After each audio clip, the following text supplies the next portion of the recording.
നമസ്കാരം. നമ്മളുടെ റിപ്പോർട്ട് ചാനലിൽ ഒരു അഭിമുഖം കണ്ടിരുന്നു, ഒരു ഇന്റർവ്യൂ. നമ്മളുടെ ശോഭ ചേച്ചിയെ കുറിച്ചാണ് ഇന്റർവ്യൂ. ശോഭ ചേച്ചിയോടാണ് കാര്യങ്ങളൊക്കെ ചോദിക്കുന്നത്. അപ്പൊ എന്തായാലും ശോഭ ചേച്ചി അതിൽ കുറച്ച് കാര്യങ്ങൾ പറയുന്നുണ്ട്. അപ്പൊ അതിൽ കുറച്ച് കാര്യങ്ങളൊക്കെ ഒന്ന് നമുക്ക് നല്ല വെടിപ്പായിട്ട് ഒന്ന് മറുപടി കൊടുത്ത് പൊളിച്ചടിക്കാലോ. എന്തായാലും ശോഭ ചേച്ചി പറയുന്ന ആ കാര്യങ്ങളൊന്ന് നമുക്ക് കേട്ടോക്കാം, എന്നിട്ട് ബാക്കി കാര്യങ്ങൾ പറയാം. എന്തായാലും ശോഭ ചേച്ചിയെ തുടങ്ങിക്കോളൂ. തള്ള് അങ്ങ് ഒടുക്കത്തെ തള്ള, പൊന്നെ എമ്മാതിരി തള്ളു. എന്തായാലും തള്ളു തുടങ്ങൂ. പൊതുവെ വീട്ടില് കുക്കിംഗ് ഒക്കെ ഉണ്ടോ? എങ്ങനെയാ കുക്കിങ്ങിൽ ഒരു പക്ഷേ കേരളത്തിൽ ഞങ്ങളൊക്കെ ഈ വനിതാ രാഷ്ട്രീയ നേതാക്കളെയൊക്കെ ഒരു ദിവസം വിളിച്ചിട്ട് അസലായിട്ട് കുക്കിംഗ് ചെയ്യുന്ന ഞങ്ങളുടെ കഴിവൊക്കെ ഒന്ന് കണ്ടു പഠിക്കേണ്ടതായിരിക്കും. അതിന്റെ കാര്യത്തിൽ ഒരു പക്ഷേ എനിക്കാണോ ഫസ്റ്റ് പ്രൈസ് കിട്ടുക, അതോ ഇനി വേറെ ഇതുപോലെ തന്നെ എക്സ്പെർട്ടാണ്. ശോഭേച്ചി വേറൊരു കാര്യം പറയാം. കുക്കിങ്ങിൽ നിങ്ങൾക്ക് ഫസ്റ്റ് കിട്ടുമല്ലേ എന്നുള്ളത് അറിയില്ല. ഏറ്റവും കൂടുതൽ പച്ച നുണ പറയുന്നതിനും ഏറ്റവും കൂടുതൽ തള്ളുന്നതിനും ഫസ്റ്റ് പ്രൈസ് നിങ്ങൾക്കായിരിക്കും എന്നുള്ള കാര്യത്തിൽ ഒരു സംശയമല്ല. എന്തായാലും കുക്കിങ്ങിന് ഫസ്റ്റ് പ്രൈസ് കിട്ടുമല്ലേ എന്നുള്ളതൊക്കെ നിങ്ങളൊരു കുക്കിംഗ് മത്സരം വെക്കുക. എന്തായാലും കുക്കിംഗ് മത്സരം വെച്ച് കഴിഞ്ഞാൽ നമുക്ക് അത് അറിയാൻ കഴിയുള്ളൂ. എന്തായാലും ഇപ്പോൾ പൊതുജനങ്ങൾക്ക്, അതായത് സോഷ്യൽ മീഡിയ വഴി താങ്കളെ മനസ്സിലാക്കിയിടത്തോളം ഏറ്റവും കൂടുതൽ തള്ളുന്ന, ഏറ്റവും കൂടുതൽ നുണ പറയുന്ന, അതിനുള്ള പുരസ്കാരം ഏറ്റവും മികച്ചത് ഒന്ന് നിങ്ങളാണ്, മറ്റുള്ളത് നിങ്ങളുടെ പാർട്ടിയിലെ ആളുകൾ തന്നെയാണ്. അതിന്റെ അവകാശവും അല്ലെങ്കിൽ അതിന്റെ ആ ഒരു എന്താ പറയാ മേന്മയും നിങ്ങൾക്ക് മാത്രം അവകാശപ്പെട്ടാണ് എന്നാണ് എനിക്ക് പറയാനുള്ളത്. അതിലൊരു മാറ്റവും ഇല്ല. എന്തായാലും ബാക്കി വേണി ഏതാ ഏറ്റവും ഫേവറേറ്റ് ഐറ്റം വീട്ടിലുണ്ടാക്കുന്നത്? അതായത് വീട്ടിലുണ്ടാക്കി കൊടുക്കുമ്പോൾ വീട്ടുകാർ കൊള്ളാം, ഏറ്റവും നന്നായിട്ട് മത്തിക്കറിയാണ്. ശോഭേച്ചി മത്തിക്കറി അല്ല ഏറ്റവും കൂടുതൽ നന്നായിട്ട് വെക്കാൻ അറിയുള്ളൂ.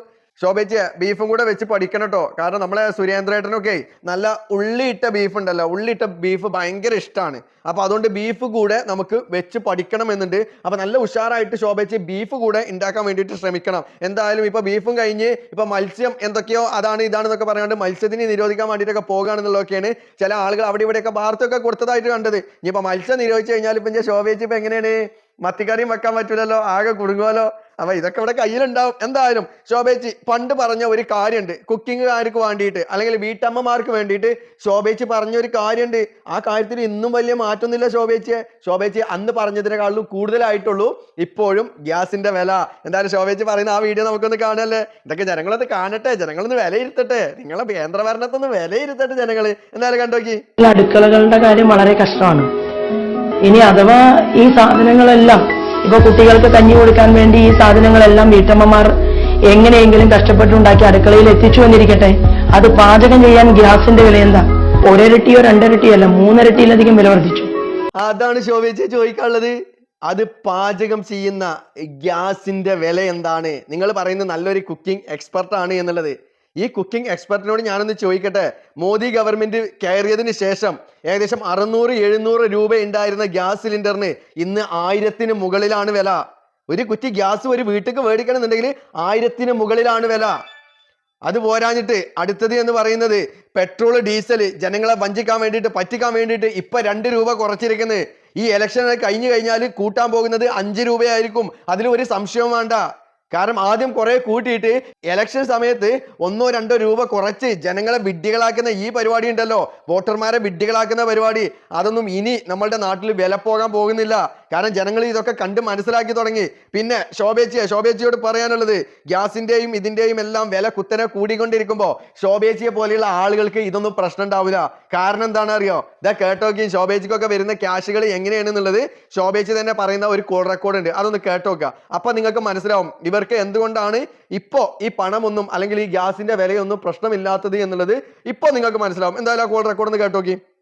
നിങ്ങൾ ഒന്നും പോയി പറയുന്നത് ഇയാളിപ്പോ ഇടപെട്ടിട്ട് തെറിയിലുണ്ടായുള്ളൂ. അയാളോട് ഒന്നും സംസാരിക്കാൻ പോണ്ട. വേറെക്ക് അയാൾ അറിയണ്ട. വേറെയുടെ വീട്ടിൽ പോകുന്നു, നിങ്ങൾ പരാതി ഡ്രാഫ്റ്റ് ചെയ്യുന്നു, കൊടുക്കുന്നു, പിറ്റേ ദിവസം ജനഭാഷ വിളിക്കുന്നു, ശ്രീശനെ വിളിക്കുന്നു, അതെല്ലാം അവിടുന്ന് നടക്കും. പക്ഷെ ഇതിൽ നമ്മുടെ പ്രശ്നത്തിലേ ഉള്ളൂ, മാഷയുടെ കയ്യില് ഇപ്പൊ വന്നിട്ടുള്ള കുറച്ച് പൈസ ഉണ്ട്. ആ പൈസ ദാസേട്ടന് എത്രയും പെട്ടെന്ന് മേടിച്ചാൽ എനിക്ക് അതിന് കുറച്ച് പൈസ എടുക്കാനാണ്, അല്ലാണ്ട് പുണ്യപ്രവർത്തി ചെയ്യാനല്ല.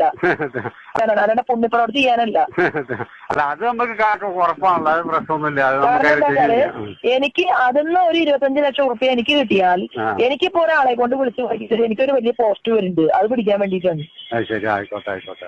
അപ്പൊ എനിക്ക് ഈ കള്ളത്തരങ്ങളില്ല, ഉള്ള കാര്യം ഓപ്പണായിട്ട് പറയും, എന്താ കാര്യമുള്ളൂ.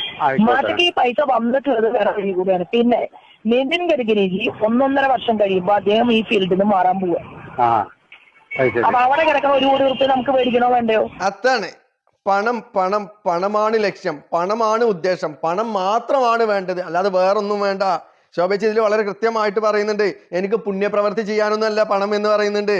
അതെ, ഇവരാരും ജനങ്ങളെ സേവിക്കാനല്ല, പുണ്യപ്രവൃത്തി ചെയ്യാനല്ല, ഇവരൊക്കെ സ്വന്തം പോക്കറ്റ് നിറക്കാൻ വേണ്ടിയിട്ടാണ് നിങ്ങളുടെ അടുത്തേക്ക് വരുന്നത്, നിങ്ങളെ വിഡ്ഢികളാക്കുന്നത്. അത് ജാതിയുടെ പേരിൽ, മതത്തിന്റെ പേരിൽ തമ്മിൽ തല്ലിച്ചുകൊണ്ട് ജനങ്ങൾക്കിടയിൽ വർഗീയത ഉണ്ടാക്കിക്കൊണ്ടാണ് BJP കളിക്കുന്നത് എന്നുള്ളത് നമ്മൾ ഇനിയെങ്കിലും മനസ്സിലാക്കുക. ഇല്ല എങ്കിൽ നഷ്ടം വരാൻ പോകുന്നത് നമുക്കാണ്. നമ്മളുടെ മുൻഗാമികളായ ആളുകള്, ഗാന്ധിജിയെ പോലെയുള്ള ആളുകള് നമുക്ക് നേടിത്തന്ന സ്വാതന്ത്ര്യം ഇല്ലാതെയാകാൻ പോകുകയാണ് നമ്മളുടെ ഇന്ത്യയിൽ. അതിനും കാരണം ഇവർ തന്നെയാണ്. കാരണം മതത്തിന്റെ പേരിൽ, ജാതിയുടെ പേരിൽ ജനങ്ങളെ തമ്മിൽ തല്ലിച്ചുകൊണ്ട് ഇപ്പൊ ഒരൊറ്റ ഇന്ത്യ, ഒറ്റ ഇലക്ഷൻ എന്ന് പറഞ്ഞുകൊണ്ട് ഇവർ വരുന്നത് ഇന്ത്യയെ വീണ്ടും ഏകാധിപത്യ ഭരണത്തിലേക്ക് കൊണ്ടുപോയിട്ട് അതിൽ താഴ്ന്നവനെന്നും മേൽജാതി എന്നും കീഴ്ജാതി എന്നും പറഞ്ഞുകൊണ്ട് ജനങ്ങളെ വേർതിരിച്ചുകൊണ്ട് ഇവർ ജനങ്ങൾക്കെതിരെ ഒന്നൊന്നായി ആക്രമണങ്ങൾ അഴിച്ചുവിട്ട് ഇന്ത്യ തന്നെ ഇല്ലാതെയാക്കുന്ന രീതിയിലേക്കാണ് ഇവരുടെ ഇപ്പോഴത്തെ ഈ ഭരണം പോകുന്നത് എന്നുള്ള കാര്യം നമ്മൾ എല്ലാവരും ഒന്ന് മനസ്സിലാക്കുന്നത് നന്നാകും. ഇനി നിങ്ങൾ തീരുമാനിക്കുക, ഇതുപോലെയുള്ള ആളുകളെയാണോ നമ്മൾ ജയിപ്പിച്ചു വിടേണ്ടത്, അതോ വർഗീയതക്കെതിരെ നട്ടെല്ല് വളക്കാതെ നെഞ്ചു വിരിച്ചു നിന്നുകൊണ്ട് വർഗീയതക്കെതിരെ പോരാടുന്നവർക്ക് വേണ്ടിയിട്ടാണോ നമ്മൾ വോട്ട് ചെയ്യേണ്ടത് എന്നുള്ളത് നമ്മളാണ് തീരുമാനിക്കേണ്ടത്. നമ്മൾ വോട്ടർമാർക്ക് മാത്രമാണ് അതിനുള്ള അവകാശം. അവരുടെ പണത്തിന്റെ പുറകിൽ അല്ലെങ്കിൽ അവരുടെ വാഗ്ദാനങ്ങൾക്ക് മുൻപിൽ പെട്ടുപോകാതെ ഉറച്ച മനസ്സോട് കൂടിയിട്ട് നിങ്ങളുടെ വോട്ട് നിങ്ങൾ രേഖപ്പെടുത്താൻ വേണ്ടിയിട്ട് ശ്രമിക്കുക എന്ന് മാത്രമാണ് നിങ്ങളോട് എനിക്ക് പറയാനുള്ളത്. അപ്പൊ എന്തായാലും നമുക്ക് വീണ്ടും കാണാം അടുത്തൊരു വീഡിയോയിൽ മറ്റൊരു വിഷയവുമായിട്ട്. ബൈ.